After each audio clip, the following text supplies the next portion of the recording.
আপনি যদি কারোর জীবনে পেন্সিল হয়ে সুখ লিখতে না পারেন, তাহলে চেষ্টা করুন সুন্দর রাবার হয়ে তার দুঃখ কষ্টগুলো মুছে দেওয়ার।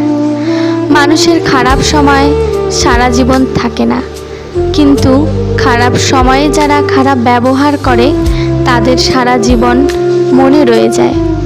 বড্ড বেশি মন খারাপ হলে দু ফোঁটো কেঁদে নিও, তবুও স্বার্থপরের কাছে কখনো নিজের মন খারাপের কষ্টের বর্ণনা দিতে যেও না।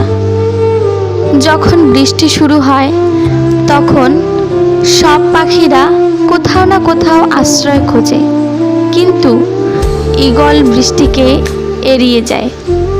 মেঘের উপর উড়ে গিয়ে প্রতিশোধ নেওয়ার কোনো প্রয়োজন নেই, শুধু চুপচাপ বসে অপেক্ষা করা যায়।